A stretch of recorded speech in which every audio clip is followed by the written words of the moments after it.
namazda salamdır.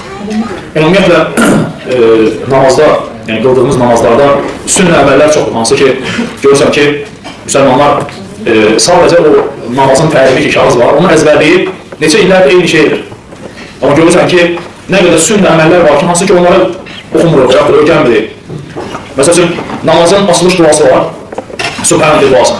Yalnız onu öyrənmişik, bir il qılan da onu deyir, 10 il qılan da onu deyir. Amma halbuki o qədər Allah Rasulundan dualar var, hansı ki, gəlib. Həmçinin rükular, həmçinin səcdə olan zikirlər və həmçinin də bura aiddir namazda salam məsələsi. Və necə ki, gəlib ki, Allah Rasulundan sahabələr rəvayət edir ki, sallallahu aleyhi və səlləm salam verdiyi zaman biz arxadan onun yanarını görərdik. Yəni salam verəndə başını demək olar ki, tam olaraq sağ tərəfə və həmçinin sol tərəfə döndərərdik ki, arxadan yanarı görsənərdi. Və Allah Rasulunun bir neçə salam vermək forması gəlir, sünnədə. Birincisi gəlir ki, Allah Rasulü sallallahu aleyhi və səlləm İbn Abbas, İbn Ömərdən və həmçinin İbn Ömərdən, həmçinin İbn Məsuddan gəlir ki, onlar deyir ki, Peyğəmbər sallallahu aleyhi və səlləm salam verdiyi zaman ilk olaraq gəlir ki, Əssəlamu aleykum və rəhmətullahi və bərəkatuhu. Bu birinci salamın növüdür. Yəni sağ tərəfə bərəkət kəlməsi ilə bir yerdir. Və bu da Şeyx Albani rahmehullah Peyğəmbər sallallahu əleyhi və səlləmin təkbirdən təslimə qədər olan namaz adlı kitabında var. Hamısı qeyd olunub orada. Və sağa və bərəkət deyəndə sol tərəfə salam verəndə deyərdi ki, Əssəlamu aleykum və rəhmətullah və bərəkət deməzdi. Bu birinci salamın növüdür. İkinci salam, hansı ki sahabələr rəvayət edir ki, Peyğəmbər sallallahu əleyhi və səlləm verərdi, Əssəlamu aleykum və rəhmətullah. Həmçinin sola da, Əssəlamu aleykum və rəhmətullah. Üçüncü salamın forması gəlir ki, Allah Rasulü salam verdiyi zaman Əssəlamu aleykum, yəni bu cürlə şəkildə deyər və heç sola salam verməzdir.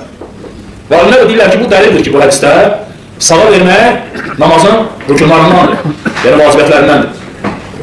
Və salam verməsə, sağa bir rükət əlavə qılıb səhv səcdəsi etməz. Amma sola birdən verməsə, sağa verib namazdan çıxsa, namazın səhidir. Namazın səhidir inşallah. Burada gözəl bir Şeyh Süleyman Ruheyli Hafizahullah'dan, yəni müasir dövrümüzdə yaşayan, yəni ümmətin böyük alimlərindəndir. Və bir salam məsələsində bir dənə sünnəti qeyd edir və deyir ki, əksər müsəlmanlar bu sünnəni unudurlar. Bu fətvada tərcümə olunur. Və deyir ki, Ayşə Rəzəman deyərdi ki, Allah Rasulü sallallahu aleyhi ve sellem üzü qibləyə olan halda salam verməyə deyib başlayardı.